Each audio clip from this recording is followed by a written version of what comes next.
Well, hello there, YouTube. Hey, Two Finger. It seems like copyright is in the air. I know something was going on with Rick Beato's channel. Rick Beato has a lot of clout, according to the gynecologist, Brad, who's separated with his wife. That pains me to see that. Although I don't know the situation, so it's just... I'm married, and I was lucky that I married the right one, and I'm still with her, and that means more than just about anything to me. You know. So yeah, copyright. I'm not the best person to talk. However, if someone just takes one of my videos and uploads it, I will report you. I will do what I can. If some, like me, I've taken stuff and then I will remix it. I will run it through a kaleidoscope effect where it becomes a new thing. You are unable to tell the source footage. So I like finding imagery, something that's unusual color palette, something that will shift slowly throughout different colors, but not too drastically, and something that's not natural. So some kind of psychedelic trip footage, and then manipulating that even further with a kaleidoscope effect is something that I went through a phase that I did a lot of that. There was a guy, Peter Voltmeter Holt, who is a fuzz pedal fanatic. You find him on the fuzz forums. He stole footage from my YouTube. He stole Kaleido footage and used it in one of his pedal demos. I had friended him. He had made a comment which really angered me. It was a cork-sniffing blanket statement about germanium transistors being superior to silicon. And what I know about Peter Voltmeter Holt is that he's kind of a joker. He can't, he's not a builder. He tried to get into building fuzz pedals, but then nothing ever really seemed to become of that for all of his posting that he does. So then I unfriended him because he made this blanket statement. Someone asked about a certain type of fuzz pedal, and he said, "Don't ever buy anything from that company. I looked at their Baldwin's Burns buzz around, and it has silicon transistor in Q1. Like there's Q1, Q2, Q3. There's 3 transistors. They call them Qs. And typically, in a fuzz circuit, Q1 doesn't matter. It does. You can use an op amp. You could use a tube. You could use silicon germanium. It doesn't really matter. What matters is the clipping stage, the second stage or third stage. So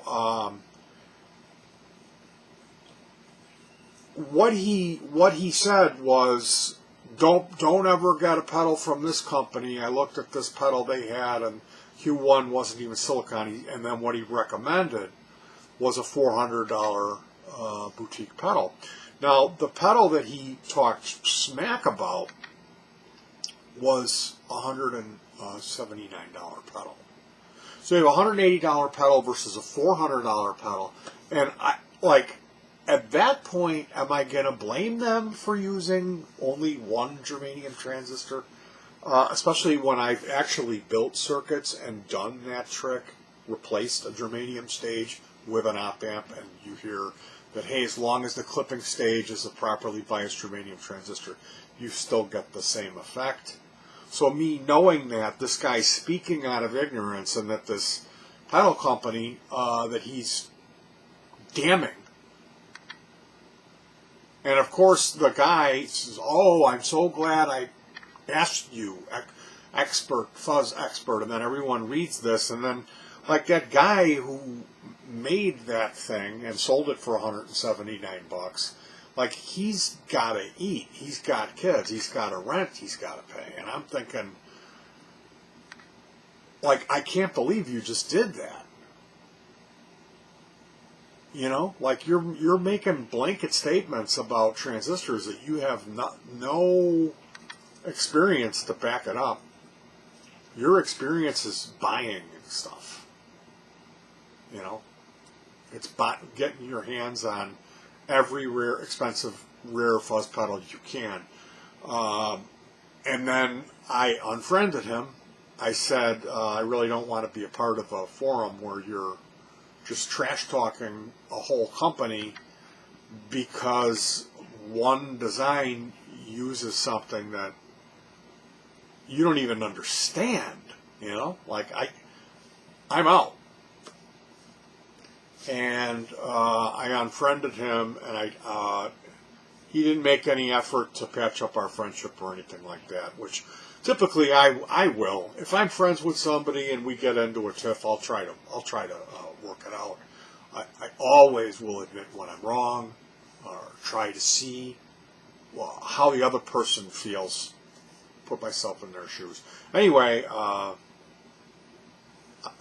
months later, I saw him again, and he was promoting a pedal that he had bought, and I clicked on his video, and there was my footage. Peter Voltmeter Holt.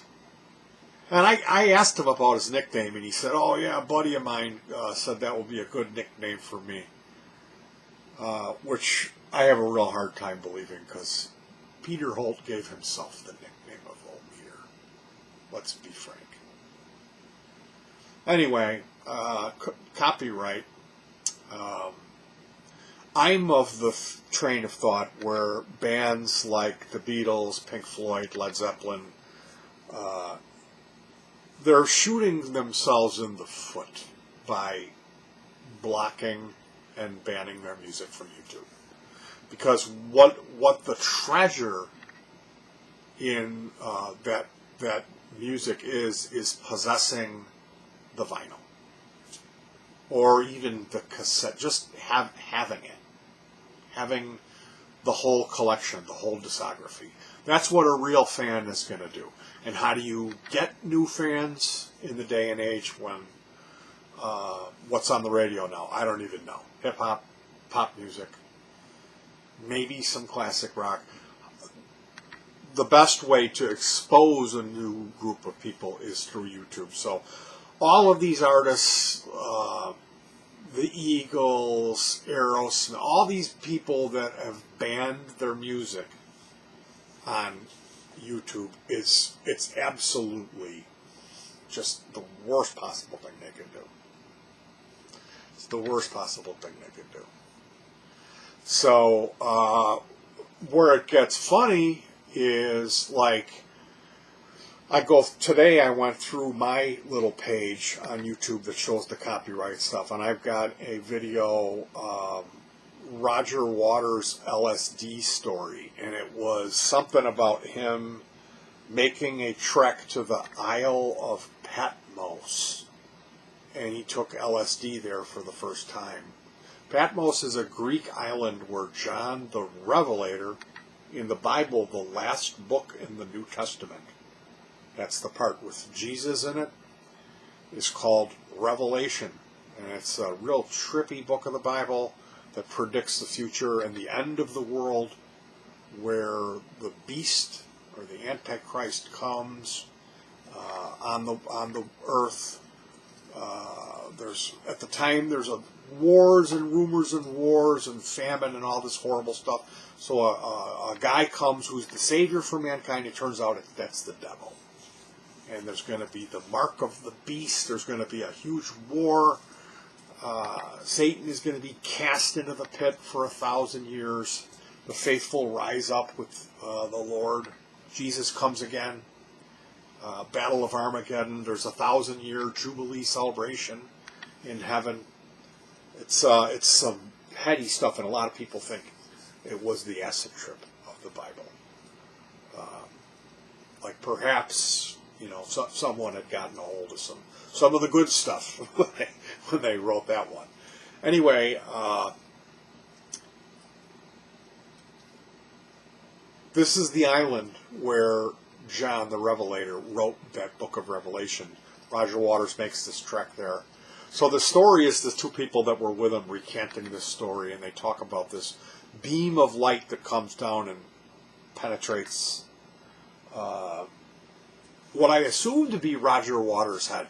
When I edited this video together, it was from a story that they told, and it was edited where really they were looking at an image of John the Revelator, a classical image where it had a beam of light, where they edited it to sound like that happened with Roger Waters. So I initially had heard this story and thought, oh my God, this beam of light came down on Roger Waters' head like there was a supernatural event when he took LSD. And I'm like, this is too good. And I could never find it again. I watched that once. I have that biography on, this hour Pink Floyd special. I'm nodding in and out. I caught that one story. It blew my mind, and I could never find it. So I went back and looked for it on a number of occasions of days, and finally, after about a week of looking for it, added up over a period of a couple of years, I found it. And I downloaded that video, and I edited down to just that segment, and I called it the Roger Waters Patmos LSD story and put it on my channel. So now, on my channel, I have like multiple copyright strikes where other people have put up a copy of that, and YouTube's system is just crisscrossing and saying, hey, you have 10% of this video is copyright, and it's like, well, that guy stole the whole original thing, and you think it's his now? It's not some weird Russian guy who I can't read his name. Anyway, I've got one that's it's a copyright thing. It's not a strike, okay? There's like these disputes that I'm talking about. One of them is, it's a scene from a movie that is public domain. Somebody else took the same scene and put their own music over it, which is what I did for a pedal demo. And their music is synthesizer music. It's terrible. It's unlistenable. And they have 10 views. This video I made has, I think, 8,000 views, and it's really good. It's a 9-song EP. It's kind of a long piece that I spent 5 weeks working on it.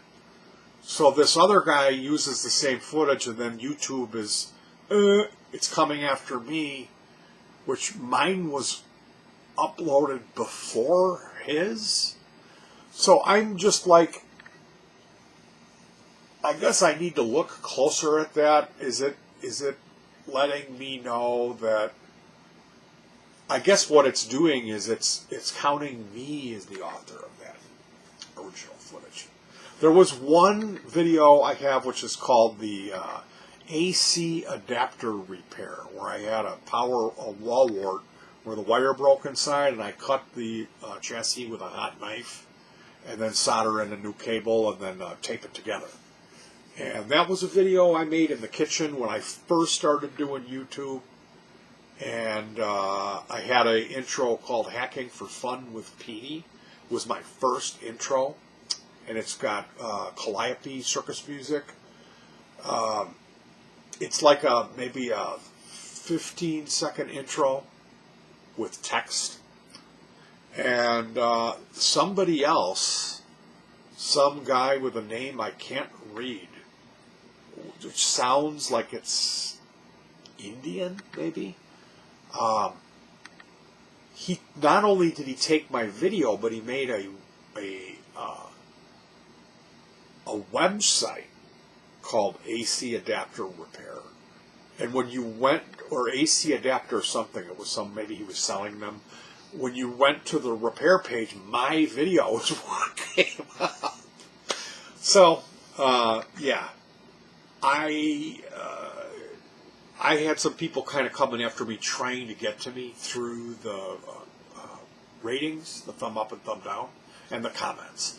And one of those persons had a channel where they had been involved in flame war with different YouTubers, and they would download their content and put it up on this page, edit it to make them look like a fool. Anyway, I lost my temper and made kind of an angry video one night, and they took that and were uploading it. So I reported that guy a number of times. If I went there now, I'm guessing there's video of me up there. This guy's obsessed with me, and I had reported him a number of times. So like I said, I'm not the best person to point a finger at Pink Floyd or the Beatles and say, hey, you're an idiot, because I know what it feels like when you see your content, someone else just stole it. And it really, really does trigger me. Like, I don't like that. I do not like that.